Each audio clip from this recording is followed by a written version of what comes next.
वसुदेव गृहे साक्षात्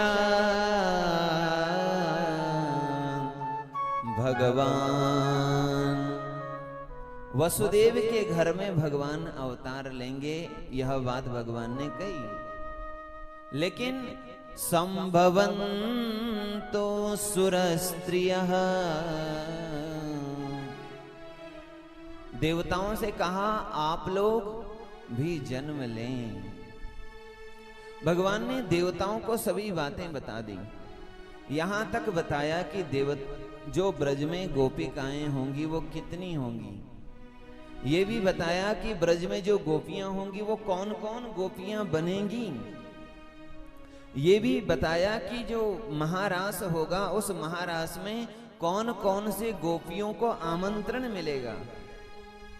कल हमने आपको बताया कि गोपियों के 100 यूथ हैं, यूथ माने समूह, और उन 100 समूहों में एक एक समूह में कितने बताए थे? 100 करोड़ गोपियां एक समूह में हैं। लेकिन इतनी संख्या आप जोड़ देंगे तो कहते हैं 10,000 करोड़ गोपियां ब्रज प्रदेश में आई थी। लेकिन इस बात से ये नहीं समझना है कि केवल ब्रज में है, वो द्वारिका लीला हो, मथुरा लीला हो, ब्रज की लीला हो, सभी में वहां। लेकिन उनमें जो महारास में आने का आमंत्रण भगवान ने दिया वो केवल और केवल 9 लाख गोपियों को था। बोलो वृंदावन बिहारी लाल की जय। और फिर भगवान ने अवतार लेने का जब मन बनाया तो माता देवकी के यहाँ, क्योंकि वसुदेव और देवकी का विवाह हो रहा है, विवाह के समय कंस अपनी बहन को विदा दे रहा है। आकाशवाणी हुई और कंस देवकी को मारना चाहता है। वसुदेव जी ने प्रयास किया और ये कहा कि मैं देवकी के सारे पुत्र आपको समर्पित कर दूंगा। पुत्रान समर्पयिष्यामि, इनके जितने भी पुत्र होंगे मैं आपको समर्पित कर दूंगा, सौंप दूंगा। और एक पुत्र हुआ कीर्तिमंत। वसुदेव जी अपने पुत्र को लेकर के कंस के पास गए। छोटे से बच्चे को देख करके कंस को दया आ गई। इतने छोटे से बालक को मारूंगा मैं। और फिर आकाशवाणी ने कहा था अष्टमो गर्भः, 8वां गर्भ तुम्हारा काल होगा। जब मेरा काल 8वां है तो मैं पहले बालक को क्यों मारूं? कंस ने वसुदेव जी से कहा मैं तुम्हारी वचनबद्धता से, सत्यता से प्रसन्न हूं, जाओ तुम अपना बालक ले जाओ। वसुदेव जी अपने बालक को हृदय से चिपकाते हुए, लगाते हुए और वापस अपने घर की ओर जा रहे हैं। मन ही मन सोच रहे हैं कि दुष्टों का कोई भरोसा नहीं है। ये अभी कुछ सोचने लगेंगे और थोड़ी बात कुछ और सोचने लगेंगे। इसीलिए कंस की बातों पर वसुदेव जी ने तो विश्वास नहीं किया। लेकिन इतने में नारद जी कंस के यहां आ गए और नारद जी ने कंस से कहा अरे कंस, तुम जानते हो ये वसुदेव कौन है? और तुम ये जानते हो नंद कौन है? ये यदुवंशी कौन है? तुम जानते हो? ये सभी के सभी देवता प्रायः, ये सभी के सभी देवता हैं। तुम्हारे इर्द गिर्द जितने भी तुम्हारे सेवक बने हुए हैं, अनुचर बने हुए हैं, महलों में रह रहे हैं, दास दासियां हैं, सेवक हैं, ये सभी के सभी देवता ही मनुष्य रूप धारण करके यदुवंशियों में आए हुए हैं। और कंस ये बात जानता है कि मैं ही कालनेमी नाम का असुर जन्म लेकर के आया हूं। और यह कंस देवताओं से द्वेष करता है, भगवान से द्वेष करता है। यदि ऐसी बात है तो मैं इस बालक को छोड़ूंगा नहीं, क्योंकि पता नहीं नारायण 8वें की जगह पहला ही हो जाए मेरा काल। इसीलिए कीर्तिमंत नाम के उस बालक को मार दिया, उसका वध कर दिया। एक के बाद एक 6 बच्चों का जब वध कंस ने कर दिया, और फिर बात यह भी थी कि जब उस बालक का वध कर दिया कंस ने, तो कंस ने यह भी कहा कि वसुदेव और देवकी को बंदी गृह में बंद कर दो। वसुदेव और देवकी को बंदी गृह में बंद करने की बात जब कंस ने कही तो महाराज उग्रसेन को पता चला, क्योंकि उस समय राजा तो उग्रसेन ही थे। यद्यपि कंस महाबलवान थे, उग्रसेन ने कहा ऐसा नहीं होगा, मेरे रहते हुए वसुदेव और देवकी को कारागृह में नहीं डाला जा सकता। कंस को पता चला, कंस ने कहा यदि ऐसी बात है तो कंस के जो अनुचर थे, जितने भी असुर, बकासुर, भौमासुर, बाणासुर, जितने भी असुर थे, ये सभी के सभी असुर आ गए कंस के पक्ष में। और फिर कंस के साथियों का और मथुरा की जितनी सेना थी, उग्रसेन के अनुयायी थे, उन दोनों में युद्ध हुआ और महाराज उग्रसेन की सेना को परास्त करके उग्रसेन के राज्य आसन पर स्वयं कंस बैठ गया और वसुदेव देवकी को बंदी गृह में बंद कर दिया और अपने पिता उग्रसेन को भी बंदी गृह में बंद कर दिया। कंस ने फिर यदुवंशियों को कष्ट देना शुरू किया। कंस के अनुचरों ने भी कंस के भय से भयभीत होकर के अनेक यदुवंशी मथुरा छोड़ करके अन्य अन्य राज्यों में रहने लगे। कुछ यदुवंशी तो गिरी कंदराओं में, गुफाओं में रहने लगे, जंगल में रहने लगे। और फिर एक के बाद एक 6 बच्चों का वध कंस ने किया है। बंदी गृह में जो बालक जन्म लेता है, कंस उसको मार देता है। 7वें गर्भ में साक्षात भगवान शेष, भगवान नाग देवता मां देवकी के गर्भ में आए हैं और भगवान ने अपनी योग माया से कहा, हे योग माया, आप मेरे अंश जो शेष हैं इनको मां देवकी के गर्भ से निकाल करके मां रोहिणी के गर्भ में ले जाओ। माया ने यही किया। देवकी मैया के गर्भ के शिशु को लेकर के रोहिणी मैया के गर्भ में विराजमान कर दिया और ठीक 5वें दिन मां रोहिणी ने बालक को जन्म दिया। इस प्रकार हमारे संकर्षण भगवान ने अवतार लिया है, जन्म लिया है। बोलो संकर्षण भगवान की जय। भगवान ने अपनी माया से कहा, 8वें गर्भ के रूप में मैं स्वयं मां देवकी के यहां से अवतार लूंगा। आप यदि ये कार्य करोगे तो अनेक रूपों में, जया, वैष्णवी आदि, विजया आदि अनेक नामों से, दुर्गा, भद्रकाली आदि नामों से कलयुग में आपकी पूजा होगी। अपनी योग माया को भगवान ने इस प्रकार आदेश और आशीर्वाद दिया है। भगवान ने सबसे पहले भगवान वसुदेव, श्री वसुदेव जी के मन में प्रवेश किया। आविवेशंस भावेन, अंश भाव से भगवान ने वसुदेव जी के मन में प्रवेश किया और फिर मां देवकी के गर्भ में जब भगवान ने प्रवेश किया तो मां देवकी का स्वरूप दिव्याति दिव्य हो गया। मां देवकी की ऐसी दिव्य कांति, ऐसा प्रकाश, ऐसी शोभा, चेहरे का ऐसा स्वरूप, मां के एक एक अंग से मानो प्रकाश निकल रहा है, ज्योति निकल रही है। उनके शरीर में दिव्य तेज प्रकाशित हो रहा है, क्योंकि उनके गर्भ में साक्षात भगवान जो आ गए हैं।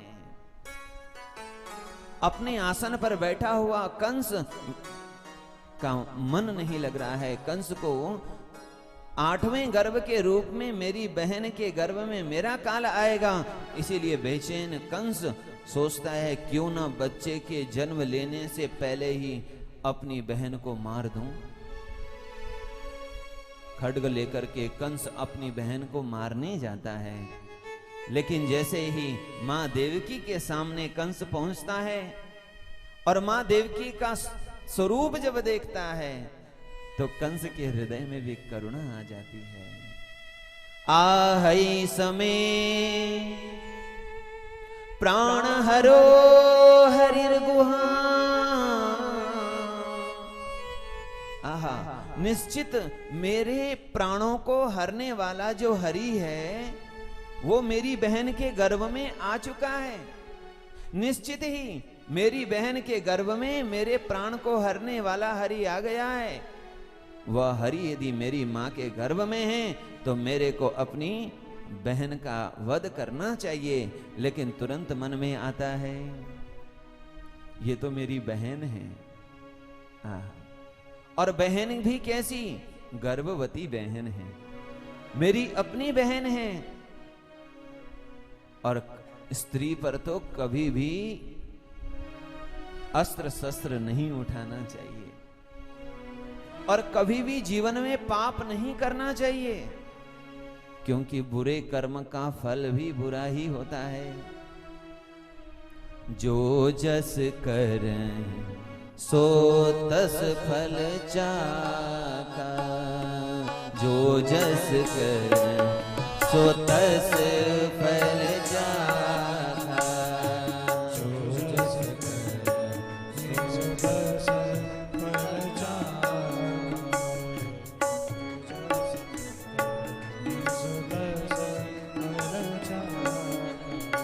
जो जैसा कर्म करेगा उसको वैसा ही फल मिलेगा, इसलिए बुरे कर्म नहीं करने चाहिए। ये कब ख्याल आ रहा है कंस को? जब मां देवकी के सामने है, क्योंकि मां देवकी के गर्भ में विराजमान भगवान का सामना हो रहा है यहाँ। और जरा देखो, अंधेरा कैसा भी क्यों ना हो, अंधेरे कितना दिन का भी क्यों ना हो, कितना प्राचीन पुराना क्यों ना हो, लेकिन प्रकाश जब आ जाता है तो फिर अंधेरा रह नहीं पाता। भगवान के सन्मुख खड़ा हुआ कंस जो भगवान का वध करना चाहता है, उसके मन के भाव बदल रहे हैं। वापिस जाता है, अपनी कुर्सी पर बैठता है, अपने आसन पर जब बैठता है तो फिर मन करता है क्यों ना देवकी को मारा जाए। लेकिन जब देवकी के सामने जाता है तो कंस के अंदर करुणा जाग जाती है, प्रेम जाग जाता है, ज्ञान जाग जाता है। आहा, मानो संकेत ये हैं कि भगवान की सन्निधि जब होती है तो प्रेम भी जागता है, करुणा भी जागती है और ज्ञान भी जागता है। आसीनः संविसंस्तिष्ठन् भुञ्जान पर्यटन्महि, चिन्तयानो ऋषिकेशम् अपश्यत् तन्मयं जगत्। आसीनः माने बैठे हुए, संविसंस्तिष्ठन् चलते हुए, सोते हुए, खाते हुए, पीते हुए, हर क्रिया करते हुए, हर कर्म करते हुए वह चिंतयानो ऋषिकेशम क्या कर रहा है? कोई भी कर्म कर रहा हो, कर्म करते करते वह ऋषिकेश भगवान का चिंतन कर रहा है।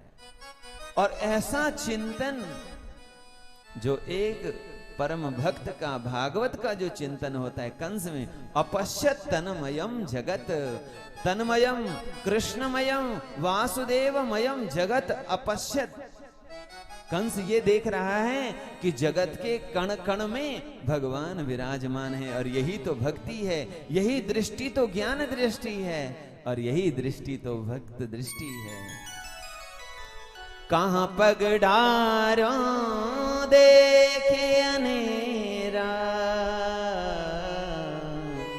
अरे देखें तो सब वही ने घेरा, देखें तो सब वही ने घेरा।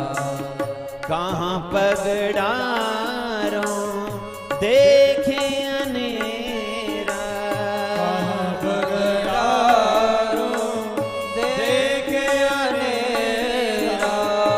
देखें तो सब वही ने घेरा।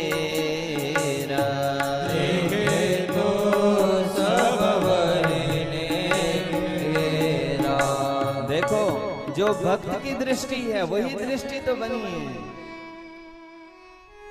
अरे जित देखो तित श्याममयी है, जित देखो तित श्याममयी है, श्याममयी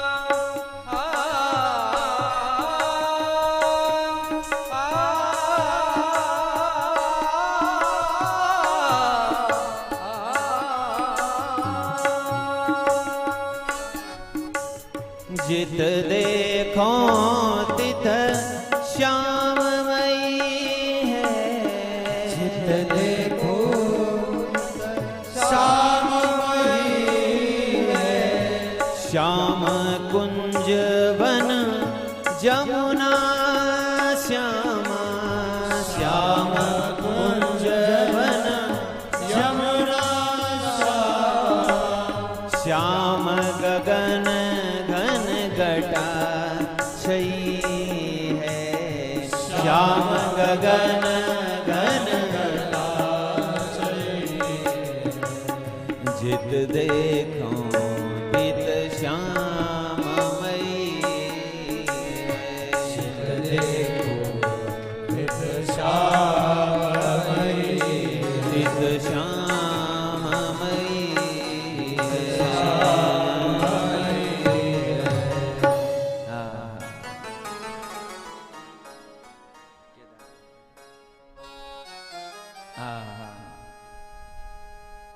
जो दृष्टि एक भक्त को मिलती है, वही दृष्टि कंस को भी मिली है।